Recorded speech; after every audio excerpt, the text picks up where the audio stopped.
आपने राजाओं और किलों के बारे में तो अनेक कहानियां सुनी होगी। क्या आपने कभी ऐसा सुना कि एक राजा ने अपनी खुद की पत्नी का सिर काट दिया हो? तो आइए ले चलते हैं आपको मध्य प्रदेश की राजधानी भोपाल से 45 किलोमीटर की दूरी पे स्थित रायसेन जिले में। यहाँ पर स्थित है रायसेन फोर्ट, जहाँ पर एक राजा ने अपनी ही पत्नी का सिर काट दिया था। तो पूरी कहानी हम आपको बताने वाले हैं इस किले के बारे में। 11वीं 12वीं शताब्दी में बने इस किले का अपना एक अनोखा इतिहास है। यह सामरिक दृष्टि से बहुत ही महत्वपूर्ण है। अलग अलग समय में अलग अलग राजाओं ने इस पर शासन किया। प्रारंभ में हिंदू शासकों के द्वारा इस पर शासन किया जाता है। बाद में जो जैसे मुगल आए, इसके पहले शेरशाह सूरी, अलग अलग राजाओं ने इस पे शासन किया। बात करते हैं हम, जब शेरशाह सूरी ने इस किले पर आक्रमण किया तो शेरशाह सूरी इस किले को जीत पाने में बहुत ही ज़्यादा मुश्किल आ रही थी, विफल हो रहा था। तो शेरशाह सूरी के द्वारा चाल चली जाती है, षड्यंत्र रचा जाता है, कूटनीति की जाती है।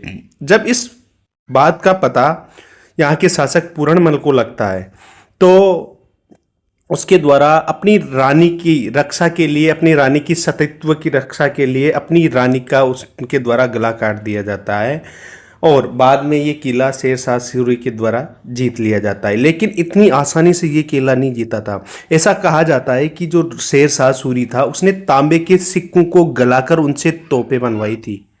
इतना खतरनाक ये लड़ाई थी।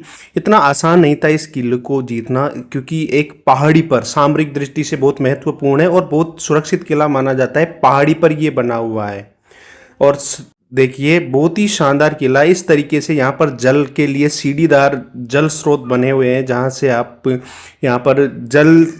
इस कहानी के अलावा एक और यहाँ पर कहानी प्रचलित है कि इस जगह पर, इस किले में पारस पत्थर है जो लोहे को छूने पर उसे सोना बना देता है। ऐसा माना जाता है इस किले के बारे में। और इसके लिए, इस पारस पत्थर को पाने के लिए बहुत सारे युद्ध भी यहाँ पर लड़े गए हैं। बहुत सारे राजाओं ने इस पे आक्रमण किया, इस किले पे।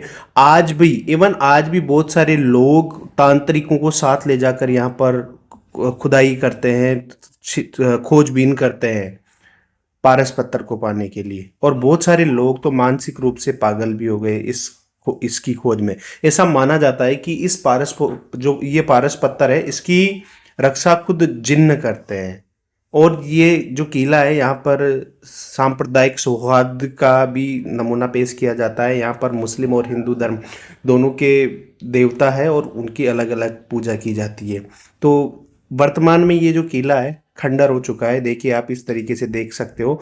लेकिन पानी के रिजर्व के रूप में इस तरीके से सीढ़ीदार यहाँ पर कुंड बने हुए हैं। माना जाता था कि पानी पीने के लिए या और किसी काम के लिए इन कुंडों को काम में लिया जाता था। बहुत ही ऐतिहासिक दृष्टि से बहुत ही महत्वपूर्ण है। बहुत देखो कितने शानदार किले उस टाइम पे थे। बहुत बड़ा लंबा चौड़ा ये किला है और अभी वर्तमान में मात्र खंडर बच चुके हैं इसमें। लेकिन जब यहाँ पे पुराने किलों को देखते हैं तो एक नई अनुभूति होती है कि किस तरीके से पहले इन बड़े बड़े किलों में राजा लोग रहते थे और यहाँ से ही पूरे साम्राज्य को चलाते थे। इस तरीके से देखिए गुंबद टाइप पे ये इस तरीके से कमरे बने हुए होते थे। तो जब भी ऐतिहासिक चीज़ों को देखता हूँ तो एक नई रचना माइंड में होने लगती है कि किस तरीके से यहाँ पर राज्य चलाया जाता होगा। वर्तमान में जो शक्ति का केंद्र था, वर्तमान में वो खंडर हो चुके हैं। जो पहले पूरी शक्ति एरिया की, जिस राज्य की शक्ति इस किलों के इर्द गिर्द घूमती थी, आज वो किले खंडर वीरान बन चुके हैं। और यहाँ से किले के इस साइड से आपको देखने को मिलेगा रायसेन शहर का एक शानदार नज़ारा। बहुत ही शानदार नज़ारा आपको यहाँ पे देखने को मिलेगा। किला वर्तमान में देखो किस तरीके से खंडर हो चुका है, लेकिन इस किले का अपना एक इतिहास रहा है। अंग्रेजों के पास भी ये किला रहा। इसके पहले मुगल आए, मुगलों के पास किला रहा। शेरशाह सूरी के द्वारा ये किला अपने कब्जे में किया गया।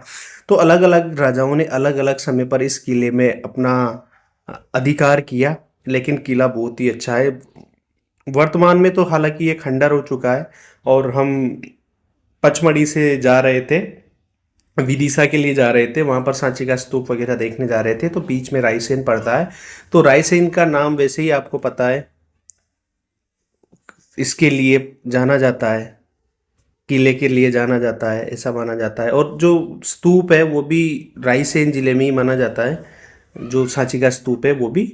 और ये देखिए आप, ये भव्य मंदिर है, यहाँ पर ये मंदिर है, शंकर भगवान का मंदिर है। और देखिए किस तरीके से ये मंदिर बना हुआ है।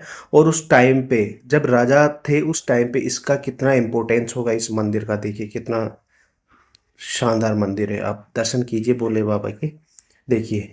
तो इस तरीके से ये किला है जो अपना एक अनोखा इतिहास लिए रखता है। देखो किस तरीके से, मतलब बहुत ही विशाल किला है। और बहुत अच्छा लगा जब भी ऐतिहासिक ऐसी चीज़ों को देखता हूँ तो मन में एक अंदर से एक अलग ही फील होता है कि यार किस तरीके से शासन किया जाता होगा, भारत का इतिहास कितना समृद्ध रहा है और हम हमारे पास कितना इतिहास है।